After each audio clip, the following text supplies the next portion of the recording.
রহমানির প্রিয় গ্রাহকবৃন্দ, আসসালামু আলাইকুম রহমতুল্লাহি ওয়া বারাকাতুহু। টাইগার পেস্ট কন্ট্রোলের পক্ষ থেকে আপনাদের সম্মুখে হাজির করা হলো মসকিউট control mini gas fogger machine. আপনাদের বাসা, বাড়ি, অফিস, ওয়ারহাউস, গোডাউন ইত্যাদি যেখানে মশার সমস্যা আছে সেখানে আপনারা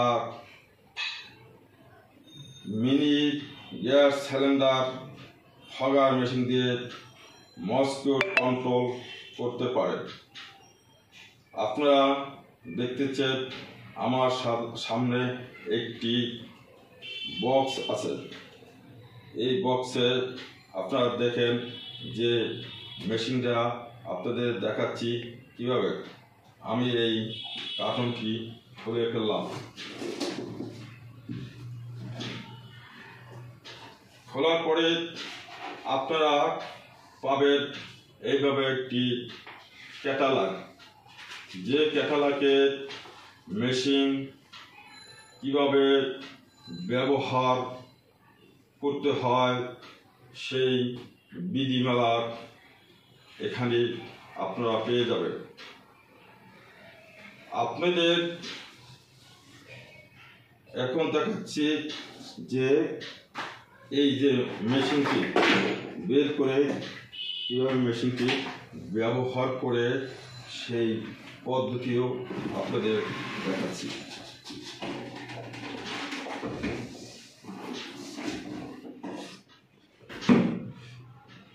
এই যে আপনারা দেখতেছেন সম্মুখে এই মেশিনটি, এই মেশিনের সাথে পাবেন একটি আপনার ক্যারি বেল্ট, যে বেল্টটা আপনারা এভাবে লাগিয়ে নেবেন।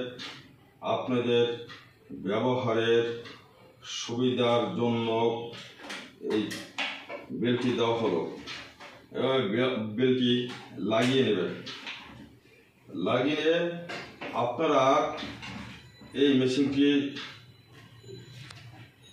প্রথমে আপনারা এভাবে খুলবেন। কিভাবে খুলতে হয় দেখেন। এভাবে আপনাদের মেশিনটি এই ট্যাঙ্কটি খুলে নেবেন। ট্যাঙ্কটি খুলে নিয়ে এখানে আপনারা মসকিউট কন্ট্রোল কেমিক্যাল এইটা দিবেন। আপনি পুরো এই ট্যাঙ্কটি না ভরে আপনারা এই যে লেখা আছে আপনারা কিছু সংখ্যা খালি রেখে দেবেন। দেওয়ার পর কেমিক্যালটি ভরার পরে আপনারা আবার মেশিনটি এভাবে লাগিয়ে নেবেন।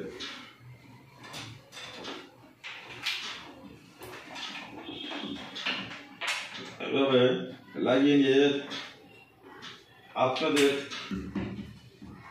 দেখেন এখানে একটি গ্যাসের সিলিন্ডার থাকে।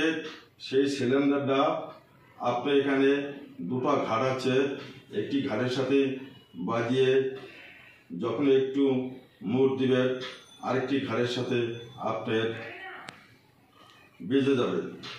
আপনি লাগানোর পরে গ্যাসটি সিলিন্ডার আপনি এখান থেকে গ্যাসটি হালকা ধরনের ছেড়ে দেবেন। ছেড়ে দিয়ে আপনি দেখতেছেন যে এই যে একটি বাটন সুইচ আছে। এই বাটন সুইচটা আপনি যখনই টিপ দিবেন আপনার এখানে ফায়ারিং হয়ে আগুন বেরোবে। যখন আগুন বেরোবে এইটা পুরো লাল হয়ে যাবে। লাল হয়ে গেলে আপনারা এভাবে ঘাড়ে নিয়েও আপনারা চালিয়ে দিতে পারেন, অর্থাৎ হাতে ক্যারি করেও আপনারা এভাবে চালাইতে পারেন। আপনার আউটসাইড ইনসাইড সব জায়গায় এই মিনি পকেটটি আপনি ব্যবহার করতে পারবেন। আপনার মেশিনটি ব্যবহারের শেষে আবার পুনরায় আপনি মেশিনটা এভাবে খুলে ফেলবেন। গ্যাস আপনার লাগানো থাকবে মেশিন চলাকালীন। আপনি চলাকালা অবস্থায় এইভাবে পালস করতে থাকবেন। এর ভিতরে যে কেমিক্যালটা থাকবে কেমিক্যালটা পুড়ে শেষ হয়ে যাবে। যতক্ষণ ধোঁয়া বেরোবে ততক্ষণ আপনি পালস করবেন। পালস করার পরে তারপর আপনি দেখতেছেন যে এখানে একটি ট্যাঙ্ক আছে। এটার ভিতরে ওয়াটার অর্থাৎ কেরোসিন দিয়ে আপনি আবার এটা একটু খুলে দিয়ে পালস করবেন। পালস করলে আপনার মাথা থেকে এই কয়েলটা ক্লিয়ার হয়ে যাবে এবং আপনার কয়েলটা ভালো থাকার জন্য ওয়াশ করে নেবেন। মাথা থেকে যখন ওয়াটার এবং কোনো ধরনের কেরোসিন এই ধরনের তৈলাক্ত দিয়ে যদি আপনার ক্লিয়ার করে রাখেন তাহলে আপনার মেশিনটা লং টাইমের জন্য ভালো থাকবে। আপনারা যখনই শেষ হয়ে যাবে আপনার ওয়াশ করা হলো